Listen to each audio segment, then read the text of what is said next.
하나님께서 태초에 천지를 창조하시고 남자와 여자를 만드신 후 그들에게 가장 귀하고 소중한 축복의 장소를 두 군데 주셨습니다. 그래서 이 두 곳은 사탄 마귀의 유혹을 받는, 즉 세상의 죄가 들어오기 전에 하나님께서 세운 곳입니다. 이 두 곳은 바로 교회와 가정입니다. 하나님께서 친히 세우신 에덴 교회, 그곳은 거룩한 곳이었습니다. 그리고 인류 최초의 가정인 아담과 하와의 가정은 천국과 같이 행복한 그러한 곳이었습니다. 그러므로 오늘날 인류가 살아가면서 가장 행복한 장소는 바로 교회와 가정이 되어야 한 줄 믿습니다. 따라서 교회와 가정을 행복의 터전으로 잘 가꾸는 것은 인류에게는 가장 소중한 사명이며 기초적인 사명입니다.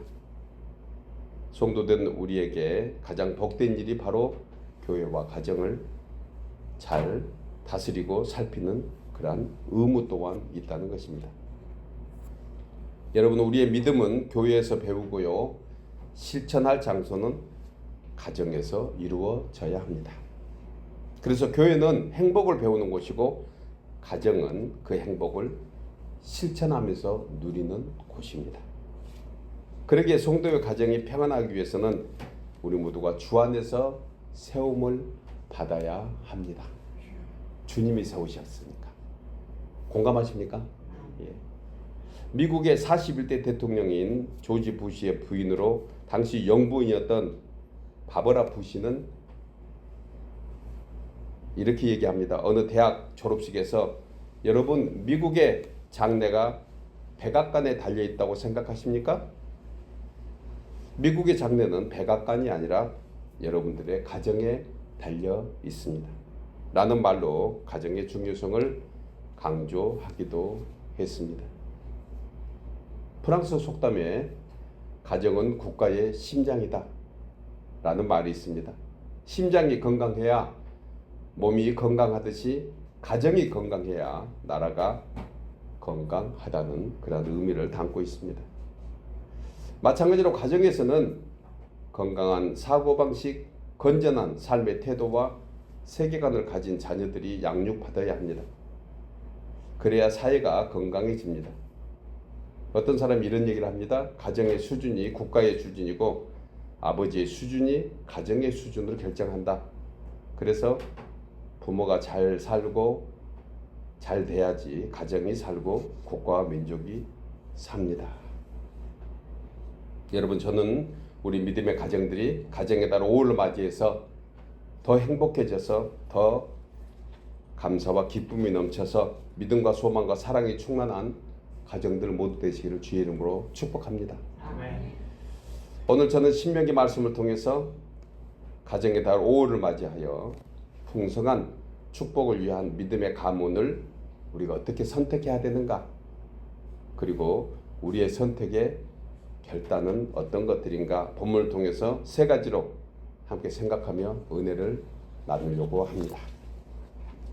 첫째로 믿음의 가문을 위한 첫 번째 선택은 생명입니다. 나누어 읽겠습니다.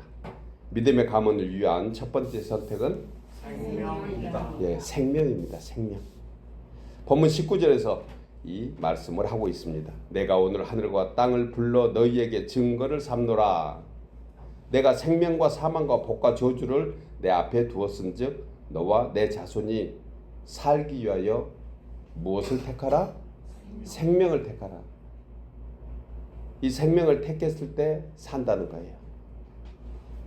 본절에서 오늘 하늘과 땅을 불러서 너희에게 증거를 삼는데, 이것은요 성경에서 얘기하는 아주 깊은 미닝이 있는데, 여러분 하늘과 땅은 변하지 않음의 상징입니다.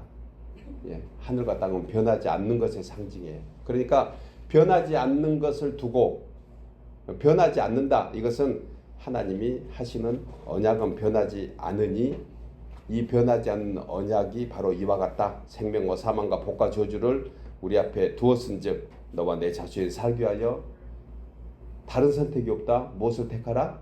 생명을 택하라는 거예요. 본문 15절에서도요. 보라 내가 오늘 생명과 복과 사망과 화를 우리 앞에 두셨대요. 모세는 이스라엘 백성에게 이제 약속의 땅 가나안에 들어가서 우리 앞에 선택해야 될 것들이 있는데 이 네 가지 중에 하나를 선택하고 살 것이다라고 모세가 미리 알려주는 것입니다. 이 네 가지가 무엇입니까? 생명과 사망, 그리고 복과 저주. 이 선택은 우리 자신, 지금 생존해 있는 내 자신 뿐만 아니고 우리의 다음 세대, 우리의 자손들까지도 영향을 주므로 반드시 우리가 이것을 택해야 된다. 무엇을 택하라? 생명을 택하라는 거예요. 이 생명의 선택을 통해서 우리 자신과 우리 가정의 가문이 하나님의 복을 누리며 살게 된다는 것입니다. 아멘이죠? 예, 저도 이 말씀을 준비하면서 자신 있게 아멘 그렇게 할 수 없는 연약함이 있습니다. 그런데요, 다시 한번 바꿔 생각하면 너가 못하니 하나님이 하신다는 겁니다. 우리가 못하니 하나님께 맡긴다는 거예요. 그러니까 하나님이 너가 하는 것이 아닙니다. 이것은 하나님과 함께 해주시겠다는 거예요. 우리는 하나만 해도 하나님은 100으로 그 능력을 나타내 주시겠다는 것입니다.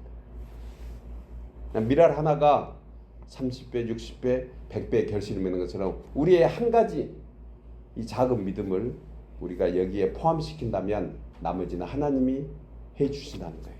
그래서 우리는 아멘 할 수 있습니다. 하나님 그렇게 해주시기를 바랍니다. 다시 한번 선포합니다. 이 생명의 선택을 통해서 우리 자신과 우리 가정의 가문이 하나님의 복을 누리며 살게 될 줄 믿습니다. 아멘. 여러분, 인간이면 누구나 죽음과 저주를 좋아할 리가 없습니다. 모두 다 생명과 행복을 추구하기 때문입니다. 그럼에도 불구하고 정작 참 생명과 참 행복을 선택하고 누리는 그러한 가정은 생각보다 그렇게 많지 않을 수 있습니다. 그 이유가 무엇일까요? 그 이유는 아주 심플합니다. 생명의 근원이 되시는 하나님을 잃어버리는 순간 그렇게 됩니다. 또한 참 행복의 근원이 되시는 하나님을 자기 삶의 주인으로 삼지 않으면 우리는 금세 죽음과 저주를 선택하는 모습이 될 수밖에 없다는 것입니다. 그래서 내 자신과 우리 가정을 위해서 먼저 선택해야 될 것이 무엇이다? 생명입니다. 생명의 주인이신 예수 그리스도를 우리 구주로 모시는 우리 가정들 되시기를 주의 이름으로 축복합니다. 다윗은 자신이 이 선택을 하면서 시편 16편 8절에서 이렇게 고백합니다. 내가 여호와를 항상 내 앞에 모시며 그가 나의 오른쪽에 계심으로 내가 흔들리지 아니하리로다. 이렇게 말씀하면서 11절에서 주께서 생명의 길을 내게 보이시리니 주의 앞에는 충만한 기쁨이 있고 주의 오른쪽에는 영원한 즐거움이 있나이다. 우리의 고백이기를 소원합니다. 아멘.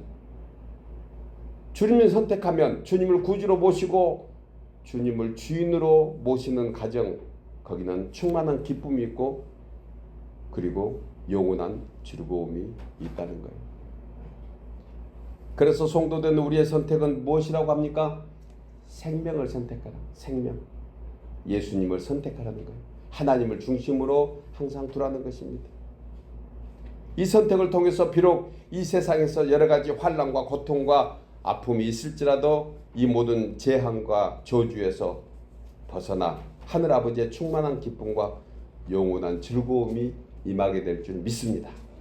중요한 것은 아주 중요한 것이 있습니다. 어쩔 수 없는 선택으로 하라는 것이 아니에요.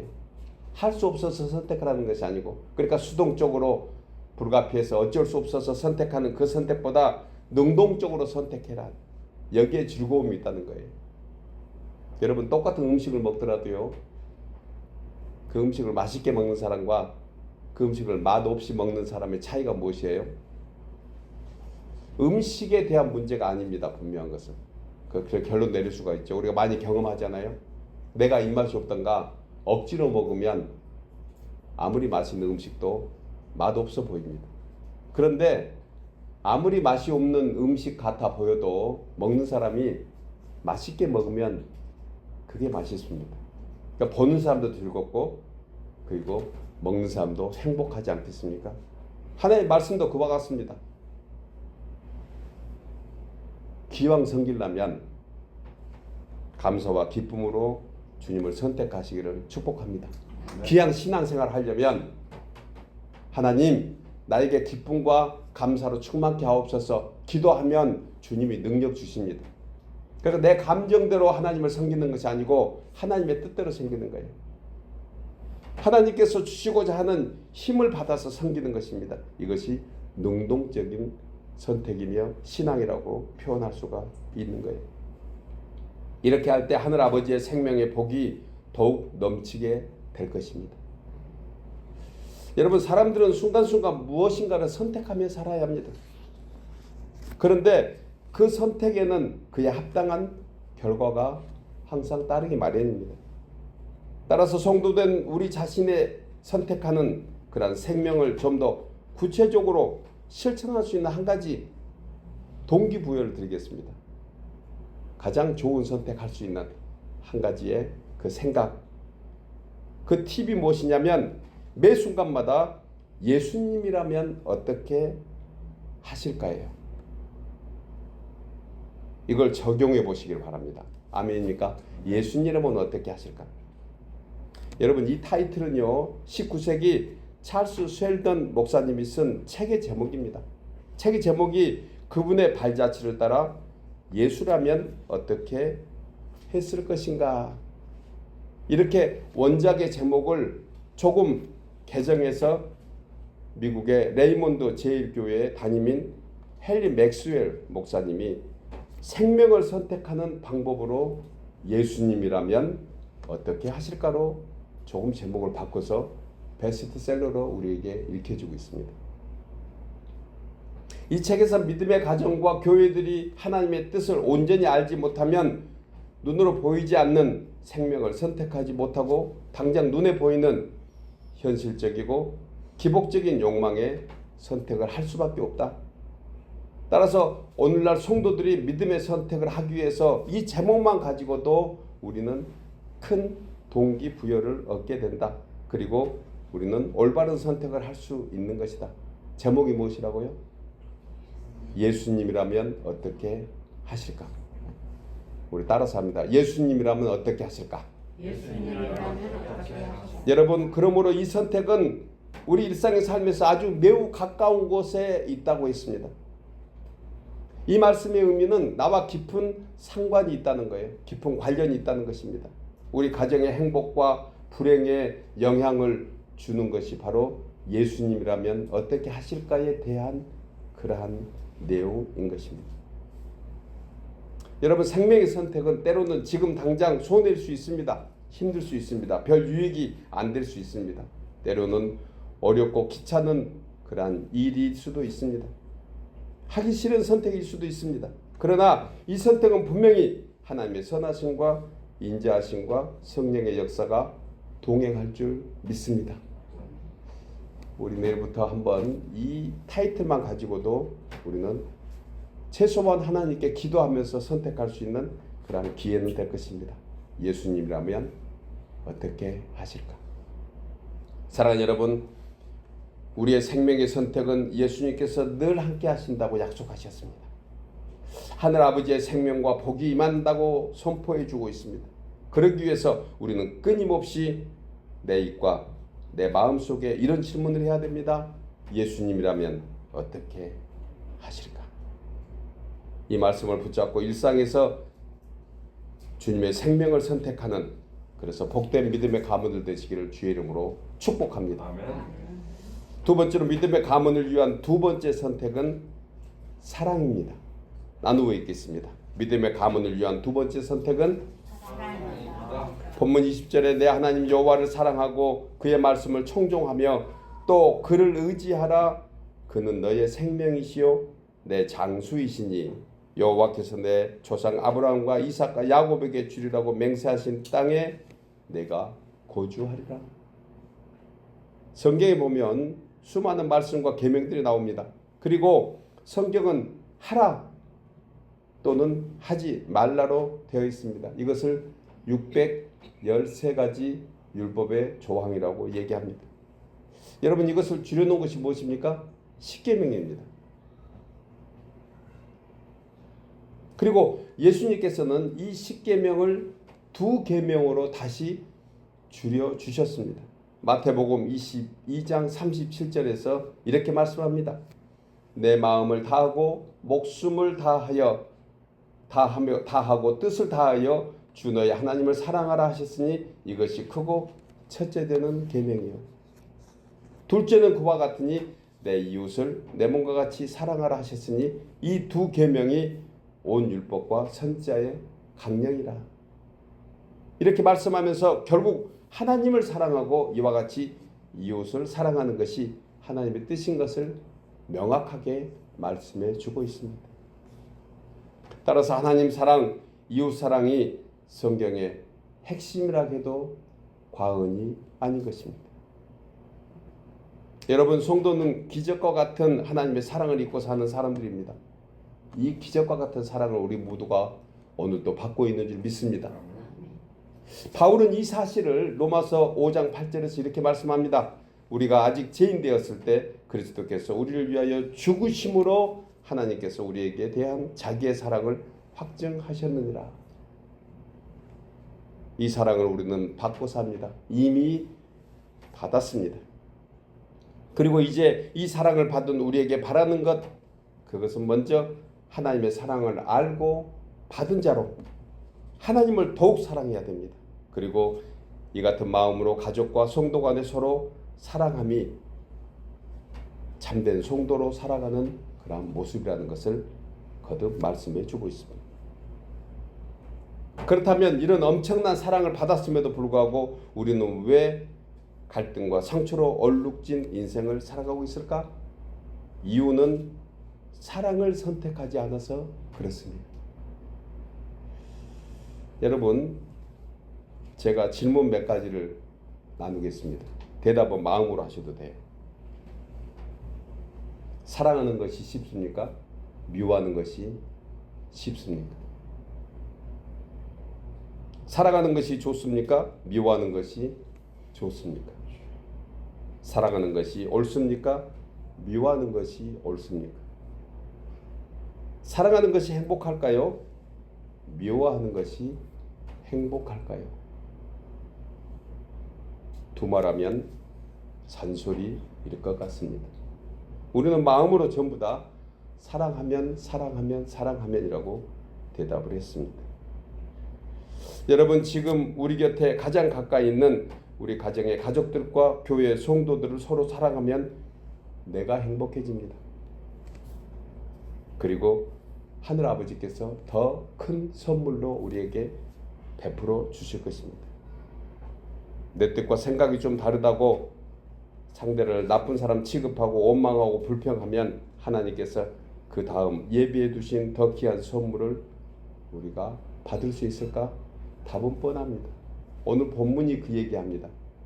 가나안의 땅은 이미 약속한 대로 들어가게 하겠다.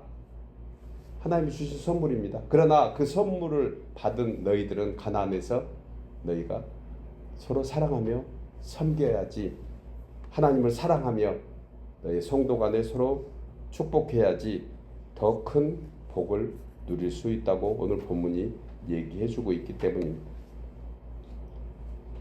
여러분, 성도가 하는 사랑의 마음은 농부가 농사를 하는 것과 비슷합니다. 왜 그럴까요? 농사하면은 가장 먼저 기본적인 게 무엇입니까? 텃밭 할 때 여러분 가장 기초가 무엇이죠? 씨 뿌리는 거예요. 그래서 하는 말이 뿌린 대로 거둔다라는 것입니다. 따라서 하나님께 받는 그 사랑의 씨앗들을 정성껏 뿌릴 때 그 뿌려진 사랑의 씨앗으로 말미암아 우리의 자손 대대가 30배, 60배, 100배의 결실을 맺게 될 줄 믿습니다. 지금은 비록 겨자씨만한 작은 씨일지 모릅니다. 그런데 오늘 본문 16절 말씀과 같이 내가 생존하며 번성할 것이요 또 너희 하나님 여호와께서 내가 가서 차지할 땅에서 내게 복을 주실 것임이라 하신 대로 사랑의 씨앗에는 반드시 풍성한 결실을 맺게 해주시는 은혜가 있을 줄 믿습니다. 여러분, 우리의 가정과 교회는 하늘 아버지께서 베푸신 작은 천국입니다. 따라서 우리의 가족은 하나님의 선물이며 교회 성도는 하나님의 기뻐하심입니다. 이제 더욱 풍성한 사랑으로 더 귀한 은혜와 사랑을 나누며 회복되어 가야 합니다. 우리 교회에 이 말씀은 전혀 필요 없다는 생각을 저는 말씀을 준비하면서 해보았습니다. 그러나 미움과 다툼과 갈등은 하나님의 뜻이 아닌 것은 우리가 항상 마음속에 가지고 있어야 합니다. 마귀는 분열을 시키고 갈등을 조작합니다. 미움과 다툼을 좋아하면서 그들은 그것을 유도합니다. 중요한 것은 이 선택을 누가 해야 하는가? 상대가 해야 되는가? 아닙니다. 우리 남편이 해줘야 됩니까? 내 아내가 해줘야 되는 것인가요? 우리의 부모님이, 우리의 자녀들이 하는 것인가요? 아닙니다. 누가 해야 됩니까? 내가 해야 합니다. 언제 해야 될까요? 감사합니다. 지금, 오늘 해야 합니다.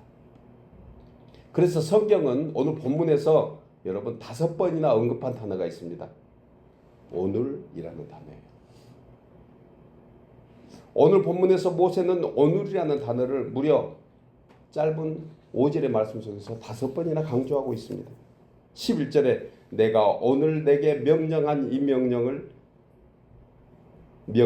내게 어려운 것이 아니요. 15절에 보라 내가 오늘 생명과 복과 사망과 화를 내게 주었나니 16절에 곧 내가 오늘 내게 명령하여 내 하나님 여호와를 사랑하고 18절에서 내가 오늘 너희에게 선언하노니 19절에 내가 오늘 하늘과 땅을 불러 너희에게 증거를 삼노라.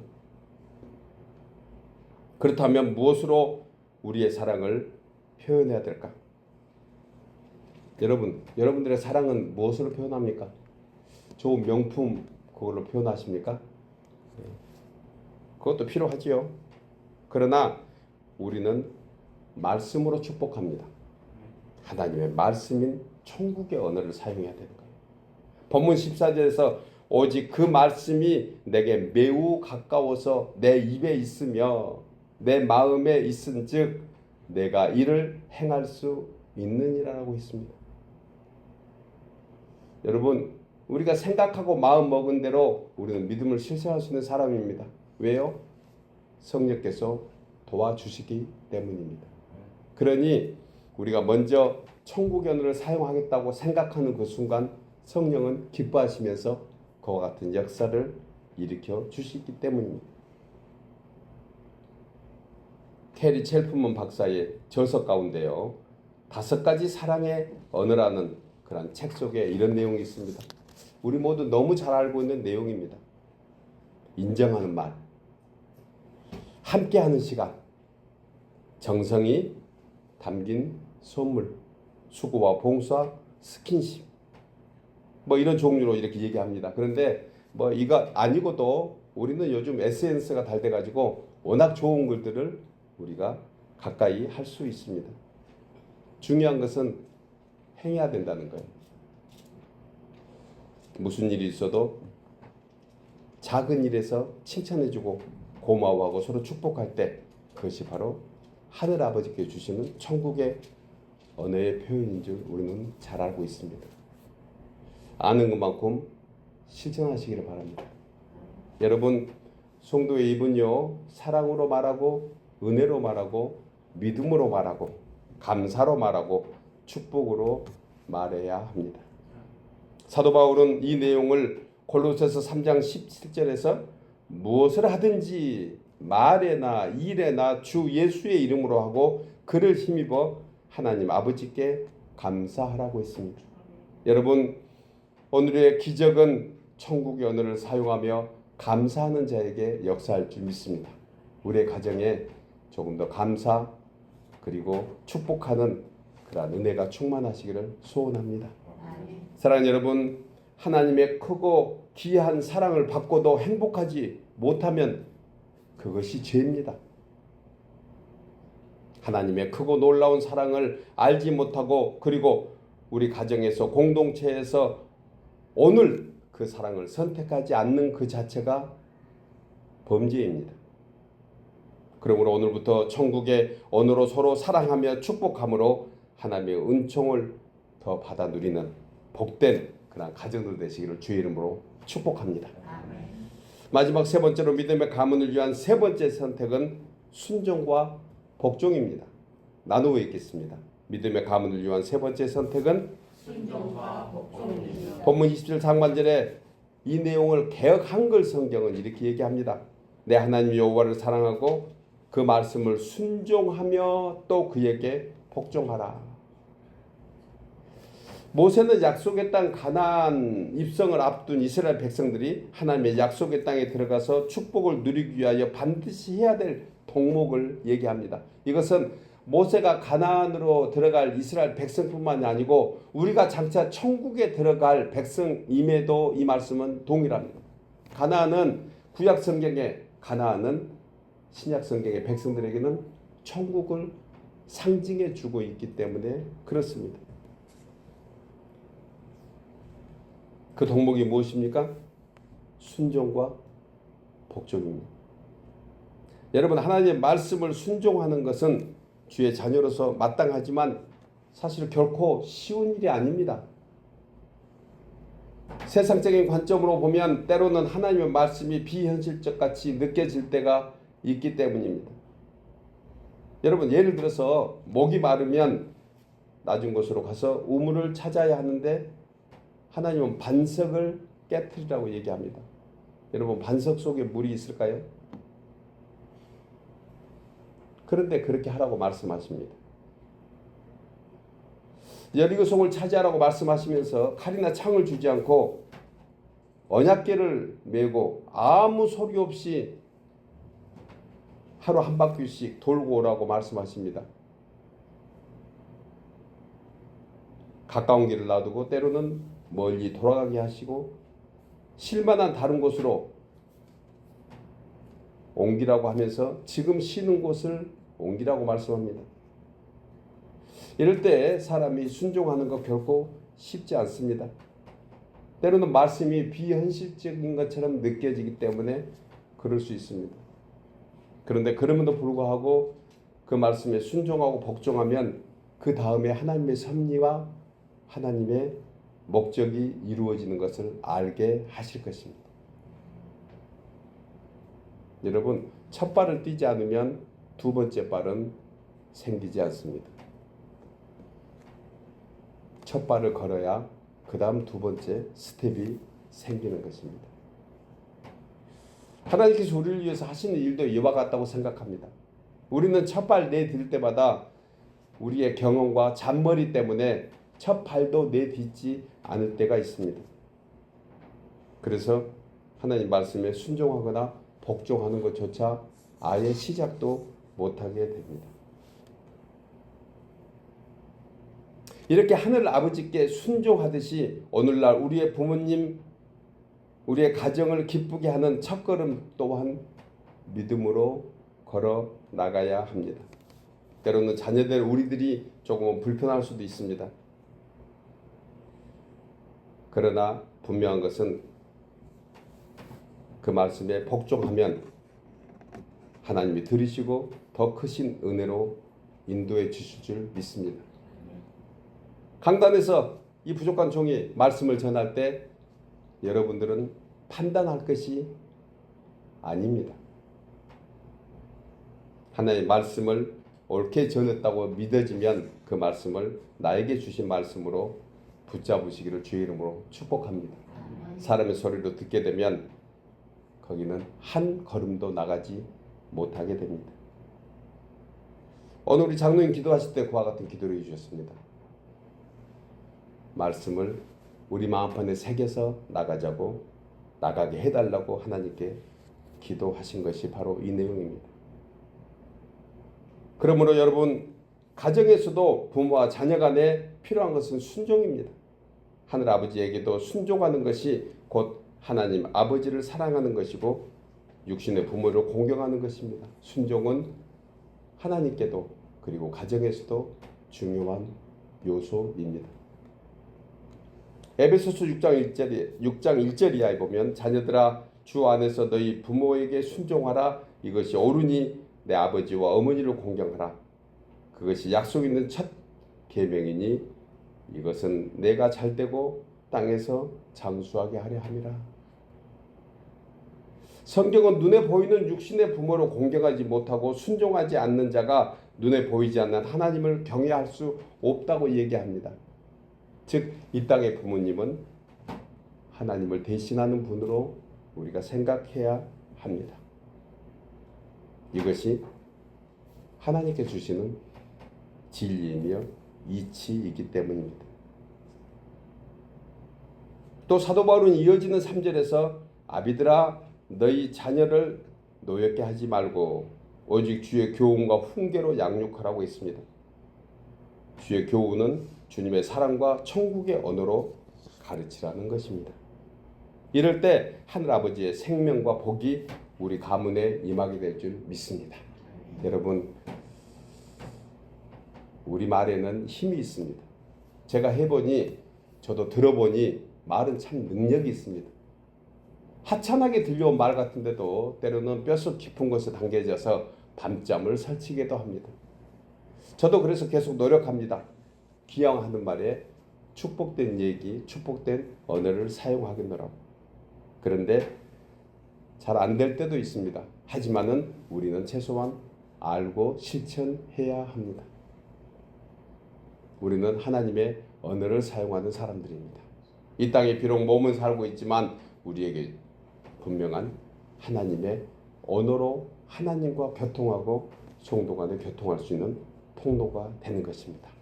이것이 언어의 축복입니다. 사랑하는 여러분, 가나안의 축복은 하나님께서 이미 우리에게 언약하신 축복입니다.